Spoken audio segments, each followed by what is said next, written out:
کہ بعض اوقات یہ محاورہ سنا جاتا ہے، کسی کو کوئی بات بتلائی کہ یار یہ بات تیری میں نے سنی ہے، اور وہ بندہ جواباً کہتا ہے یہ بات تو میرے فرشتوں کو بھی پتہ نہیں ہے، یہ بات تو میرے فرشتوں کو بھی علم نہیں ہے اس بات کا، چاہے جائے کہ مجھے اس کا علم ہو۔ جیسے مثال کے طور پر زید نے بکر سے کہا بکر تجھے بادشاہ بنایا جا رہا ہے، کہہ رہا ہے میرے تو فرشتوں کو بھی نہیں پتہ مجھے بادشاہ بنایا جا رہا ہے، کیا یہ کلمہ کفر ہے؟ یہ سوال ہے۔ جواب یہ ہے کہ یہ کلمہ کفر نہیں ہے۔ یہ کہنا کہ میرے فرشتوں کو پتہ نہیں ہے یہ کلمہ کفر نہیں ہے، کیونکہ ہر فرشتے کے بارے میں علم غیب کا اعتقاد کرنا، کلی علم غیب کا اعتقاد کرنا یہ شرعاً ثابت نہیں ہے۔ یعنی ایسا نہیں ہے کہ فرشتوں کو کلی طور پر ساری چیزوں کا علم غیب حاصل ہے، ایسا نہیں ہے۔ اما عائشہ صدیقہ رضی اللہ تعالی عنہ کی حدیث پاک ہے، آپ فرماتی ہیں کہ نبی علیہ الصلوۃ والسلام نے ارشاد فرمایا کہ جس نماز کے لیے وضو کے وقت مسواک کی گئی ہو، وضو کیا اور پہلے مسواک کیا اور اس نماز پر اللہ تبارک و تعالی 70 درجے فضیلت عطا فرما دیتا ہے، اور جس کے لیے مسواک نہ کی گئی ہو اس کے مقابلے میں۔ اور رسول اللہ نے فرمایا وہ ذکر خفی جسے نگہبان فرشتے بھی نہیں سن سکتے، وہ ذکر خفی جسے نگہبان فرشتے بھی نہیں سن سکتے، 70 درجے زیادہ فضیلت رکھتا ہے اس ذکر سے جو بلند کیا جائے۔ اندازہ کریں، ایک بندہ ہے وہ بالکل خفی ذکر کر رہا ہے، اپنے پتہ ہے کسی کو نہیں پتہ چل رہا، وہ ذکر اس ذکر سے جو بلند آواز سے کیا جاتا ہے 70 درجے زیادہ فضیلت رکھتا ہے۔ حضور نے فرمایا کہ ایون کہ وہ فرشتوں کو بھی علم نہیں ہوتا اس ذکر کا۔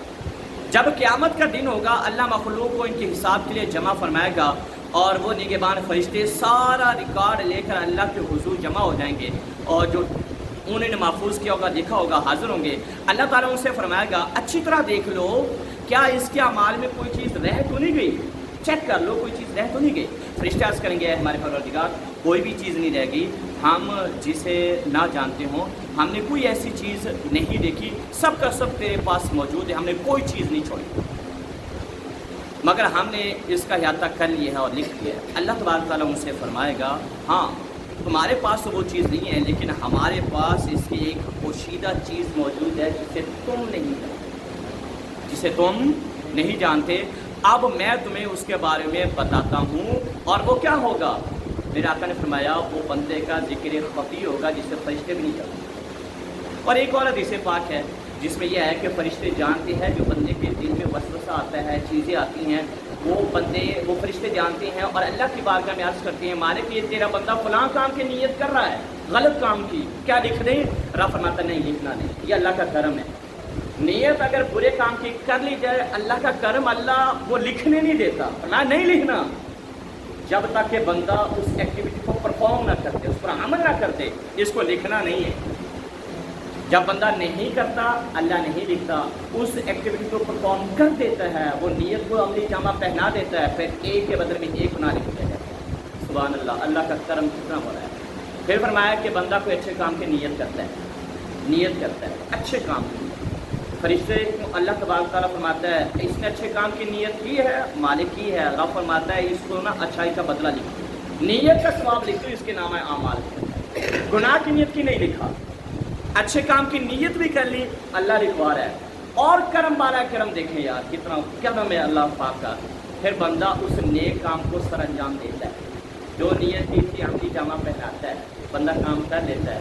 اب رب فرماتا ہے اس بندے کو ایک نیکی نہیں لکھنی، 10 نیکی، ایک کر۔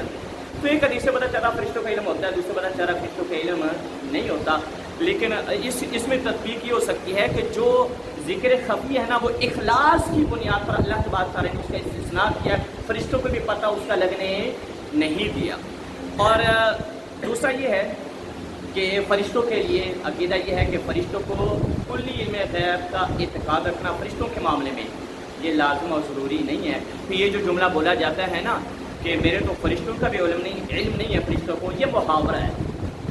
اس کا بولنے والے کی منشا یہ ہوتی ہے کہ یہ کام مجھ سے اتنا پوشیدہ ہے، میں اس سے اتنا نا واقف ہوں، اتنا لا علم ہوں کہ اگر اس کا علم مجھے ہوتا، اگر اس کا مجھے علم ہوتا تو یقیناً میرے فرشتوں کو بھی اس کا کیا ہے جی علم ہوتا۔ میں نے تو سوچا تک نہیں تھا، کہ ایسا سوچا ہوتا یا اس کی منصوبہ بندی بھی کی ہوتی تو میرے فرشتوں کی اس کا کیا ہو جاتا جی؟ اس بولنے والے کا قطعاً یہ مطلب نہیں ہوتا کہ فرشتوں کی توہین کر رہا ہے، فرشتوں کی توہین کر رہا ہے، اس لیے نہ تو اس پر کفر کا فتویٰ لگتا ہے، نہ فسق کا فتویٰ لگتا ہے، اور نہ ہی اس پر گمراہ کا فتویٰ لگتا ہے۔ یہ محاورہ ہے اور اس کے بولنے والے کو کافر نہیں کہہ سکتے۔ اللہ ہم سب کو عمل کی توفیق نصیب فرمائے۔ واللہ اعلم، رسول اللہ صلی اللہ علیہ وسلم۔